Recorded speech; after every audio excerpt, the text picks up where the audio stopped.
Hey guys, what's going on? Welcome back to the channel. I am Starco Gaming and we are back with another Marvel Future Fight video. Guys, today they released the patch note update details for Thor Love and Thunder update. So we're going to go through the patch note and we're going to try to react a little bit to share thoughts and opinion on that, and also show if you're happy, if we are happy or not with what we get. So let's jump on the patch note, guys. We're going to skip the first part here. I mean, we know that we're getting new uniforms for Thor, Jane, and Valkyrie. We're getting 6 new artifact for the Asgardian warrior. Potential awakening and transcendence for Angela, Destroyer, and Scourge. Tier 3 for Thor, Tier 4 for Tier 3 for Jane Foster, Tier 4 for Thor. New legendary battle with Gore.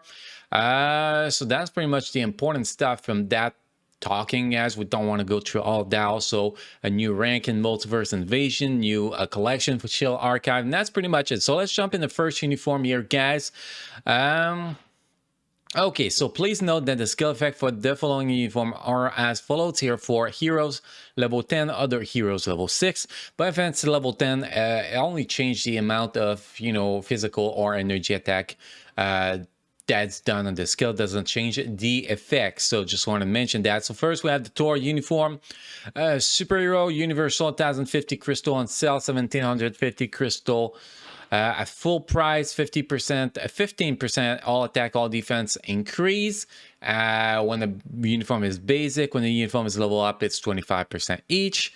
Uniform effect, guys, Ants effect of skill, the power of Asgard Ants effects of skill, protector of Asgard applied to self, chain of damage by 15% when attacking, increase skill damage by 20%, bonus damage by 20%, and decrease basic damage received by 30%, and the effect reactivate 1 second after remove, so it's pretty much always active, which is awesome. Ultimate skill, the tier 3 skill got changed a little bit. I don't even know what it was originally. I mean, usually it's minimal difference, but anyway, deal 35% shock damage, stun, paralyzes, ignore immunity, defense down up to 70%, now apply to self, 80% chance to penetrate with super armor, barrier shield, all damage immune, invincible effect, invincibility for 8 seconds, increase basic damage done for 1 attack by 35%, some damage. The tier 1 passive, guys, apply to self, ignore target dodge rage by 35%, increase lightning damage by 25%. Tier 2 passive, apply to self, 70% chance to penetrate with barrier, all damage immune effect, increase lightning damage by 65%. That's a lot of lightning damage, to be honest, guys. And the effect reactivate 8 seconds after remove, which is actually not that bad. And then you have the other skills. Skill number 1, bleed damage, remove elasticity with stun. Skill number 2, we have a shock damage, paralyzes, lightning damage. Skill number 3, we have stun, lightning resistance now up to 50%. Guards it for 8 guard hits and some regular damage. Skill number 4, bleed, shock, stun. Lightning resistance down to 55%, paralyzes, apply to self, 25% recovery on max HP, which is a lot of recovery on max HP, and increase all basic attack defense by 65%, speed by 1%, critical rate by 35%, remove incapacitation. And then we have the 5th skill, bleed, shock damage, invincibility, accumulate 10% true damage dealt to enemy regardless of defense and dodge rate. The total accumulated true damage cannot pass 10,000, and 0.8% increase of all attack. Each 1% accumulated damage proportional to max accumulated damage. So that's pretty much the basic damage accumulation here, guys. You can see he has no silence, from what I can see, unless I missed something, and he has no burn. So pretty much the only season he could cover in ABX will be the Paralysis season, although he might be doing so much damage that it does not matter. It's still can get through the burn season and the silent season, but we're gonna have to wait and see. Also, the second skills, guys, you can move while using the skills, which is very useful. Now if we go with the Jane Thor uniform, guys, superhero universal, 1050 crystal on sale, 1750 crystal, full price, 15%, well, 15 to 25%, all basic attack and basic defense increase on the uniform. After that, guys, we have uniform effect. Enhance of skill, Thunder Might, apply to self, critical damage increased by 30%, decrease basic damage received from super villain faction by 35%, which is going to be very useful in World Boss Legend, to be honest. If she can actually compete in World Boss Legend, we're going to have to wait and see. So Bond of the Mighty passive, apply to all allies with shock abilities in your target dodge rate by 30%, increase lightning damage by 40%. So support characters from the, I think it is tier 1 passive here. Then the skills, the first skill, shock damage, a little bit of damage. Second skills, stun with a little bit of damage. Third skill, shock, and then accumulate 10% true damage dealt to enemy. The regular here, plus 1% increase all basic attack for each 1% of accumulated damage proportional to max accumulated damage for 10 seconds. So damage accumulation is going to be very nice. Skill number 4, shock damage stun, paralyzes, 15% recovery on max HP and 100% chance for immunity to all damage, increase all basic attack by 40% and some lightning damage. Then we have skill number 5, shock damage stun, defense down up to 50%, and then apply to self, 60% chance to penetrate with lightning immunity effect, increase all basic attack and basic defense by 50%, speed by 10%, critical rate by 20%, remove incapacitation for 7 seconds. So very strong setup here. Some people complain she does not have enough healing. I mean, 15% plus the recovery rate, I mean, that can be like 40% recovery max HP. Every time you hit that 4 skills, you have very high recovery rate, so I don't see any problems with that. And plus, she has immunity to all damage for 7 seconds, which is actually pretty good, in my personal opinion. Anyway, third uniform, guys, we have Valkyrie Uniform, Combat Hero, 1,050 crystal and sell 1,750 crystal full price. Again, uniform goes for 15% all attack, all basic defense increase up to 25% as you level the uniform. Uniform effect, guys, change effect of skill Leader of Valkyrie and change effect of skill Shield of Maiden of Asgard. Apply to self, guaranteed dodge 30%. Increase skill damage by 30%, bonus damage by 30%, decrease basic damage received by 30%. Then we have the first passive, tier 1 passive, gas. When bleed skill is used, 15% recovery max HP, increase chain hit damage by 15% when attacking. And the cooldown time of 8 seconds, so you always has that chain hit damage up. And then after that, Shield of Maiden, tier 2 passive, apply to allies. Ignore target dodge rate by 35%, increase damage dealt to super villain faction by 55%, which is an improvement from the previous uniform, I believe. So let's go take a quick look here. Valkyrie Skills, tier 2 passive. Yeah, we'll get another 5%, so that's going to be pretty awesome. Uniform obviously is going to be a boost in damage. Now, if we go with the skills, guys, first skills, bleed, stun, silence. Well, it's actually skill number 2, my bad, and some physical damage. Skill number 3, counter attack. I hate counter attack skills, but it is what it is. But also having more targeting, which is good for PvP. Paralyzes, defense on up to 15%, more recovery max HP. 30% chance to penetrate with super armor, all damage immune invincible effect, remove all debuff. Oh, that's pretty nice. 100% chance for immunity to all damage. Accumulate damage based on damage done. Also 1.1% increase all basic attack for each 1% accumulated damage proportional to max accumulated damage. Pretty solid skill, to be honest. Skill number 4, bleed, stun, silence. Decrease defense up to 60%, apply to self. Invincibility, increase all attack by 40%, defense by 40%, speed by 1%. Skill number 5, just some regular physical damage. So she has no burn unless she does have it on the first skill. Let's go take a quick look here. Does she has burn on the first skill? No, she has not. So she has no burn. So it's pretty much the same setup. I don't think she had burn before, actually. Maybe it is on the ultimate skill. She had no burn. And here, she has no burn. So she does not cover the burn season. So even if she were to be a good ABX character, she will not be able to cover the burn season. That's still going to be sifting. So if we keep going here. Sorry, guys. I keep pressing the wrong place here. Okay, so here we go. Jane Foster tier 3 skills, pretty much shock damage, stun, 80% chance to penetrate with super armor, bearer, shield, all damage immune, invincible effect for 10 seconds, invincibility for 10 seconds. A lot of invincibility she gets. Increase basic damage by 70% for one attack. Very solid tier 3 skills. We can see it in action here. Looks very, very, very freaking dope, in my personal opinion. Angela Scourge, Destroyer, Potential, Awakening, and Transcendence. So we can see the skills real fast here. Angela gets Burn, Bleed, Fracture, Paralyzes. Defense down to 50%, then the regular critical rate and all of that.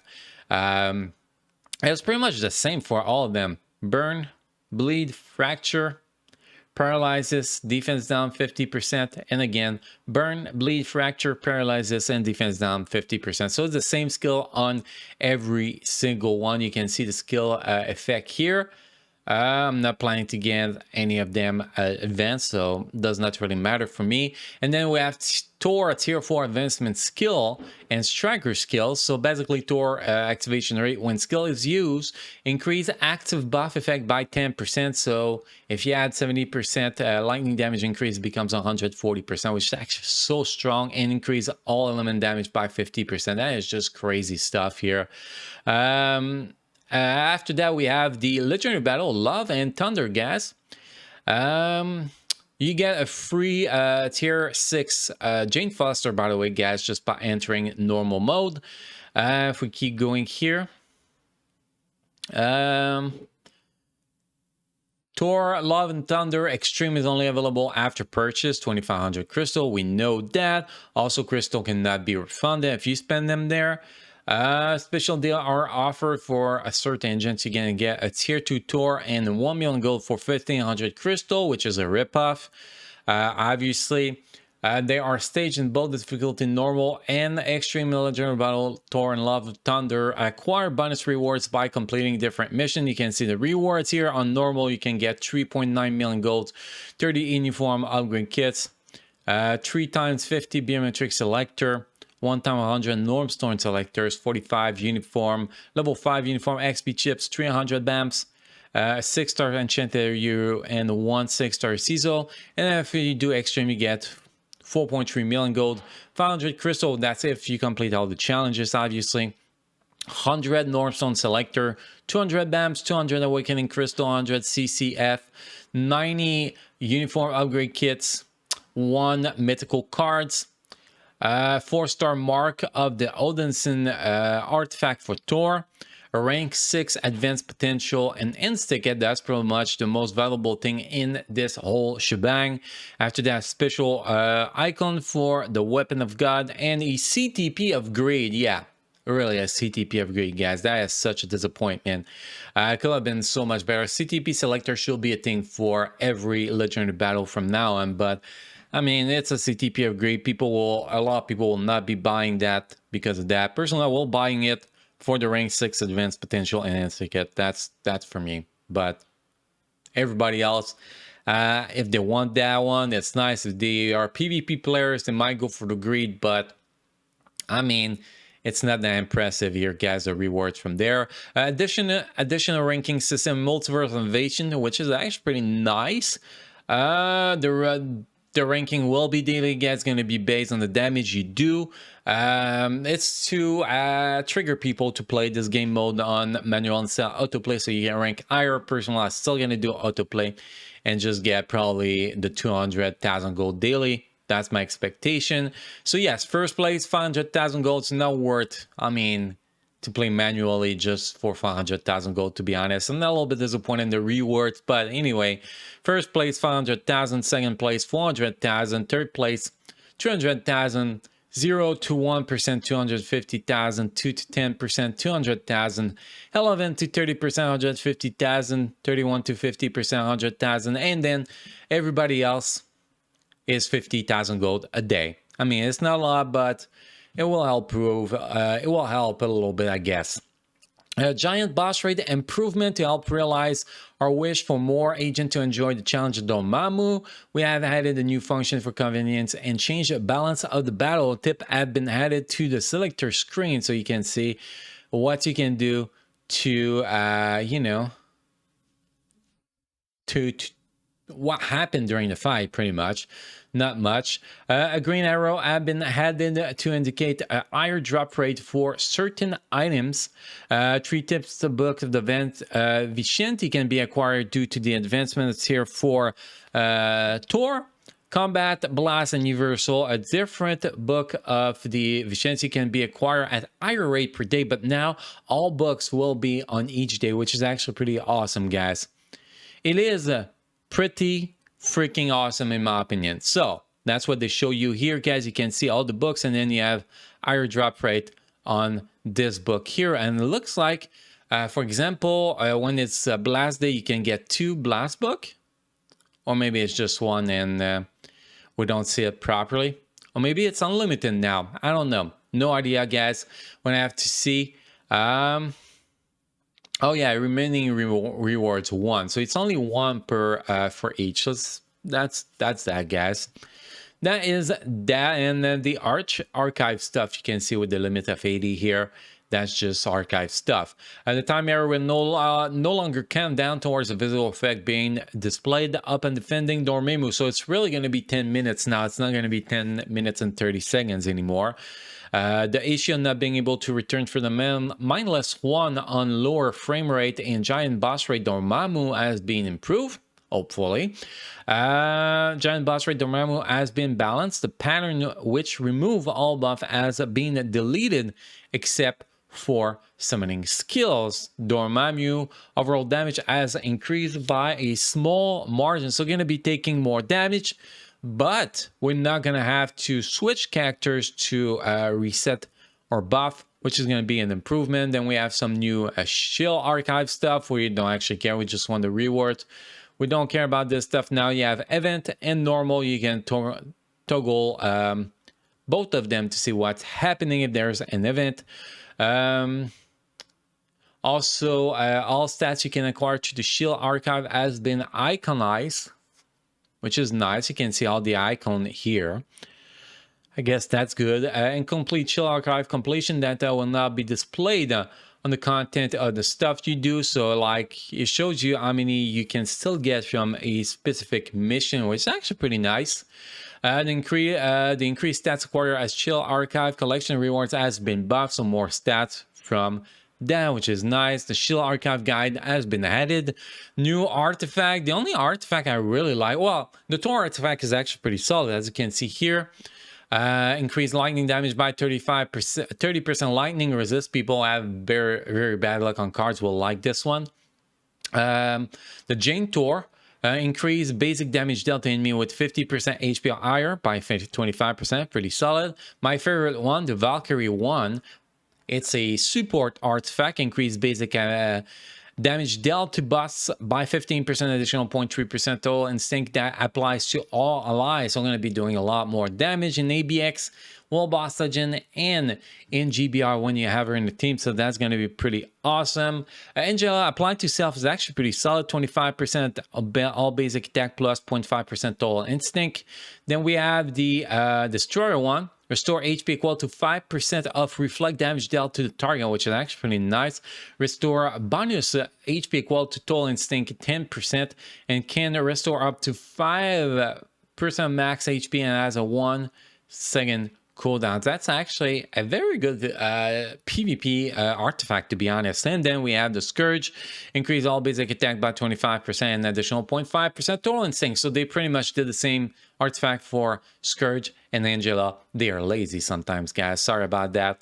New Future Pass season end special icon. No characters available in the regular season pass, so we don't actually give a shit from this thing.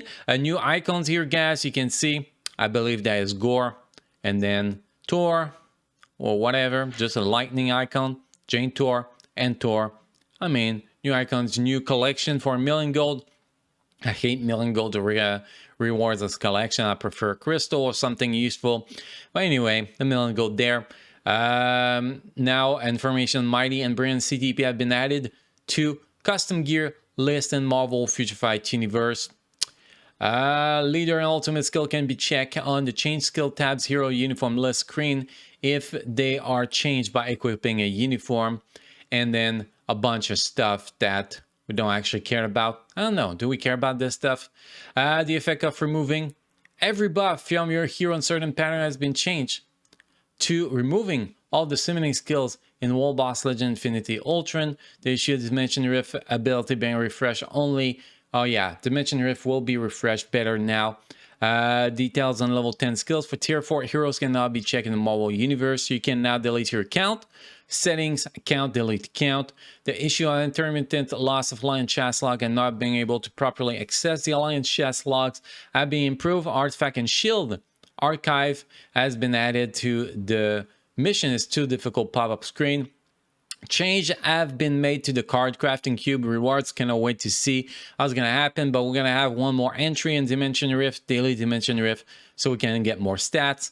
Game error fix, a few fixes. Overall, guys, this is a great update. My personal opinion, hopefully, we're gonna enjoy this update. Cannot wait to see if we're gonna get Gore as minimum patch or a future update. I think that's the thing that people want the most. It's been a very long time, so we're getting new characters. But anyway, guys, let me know what you think of this update in the comment section. I always like to hear you guys' feedback on that, guys. Thank you for watching. Thank you for being part of my amazing community. You all keep enjoying playing Marvel Future Fight. I'll see you guys again in the next video. Thank you.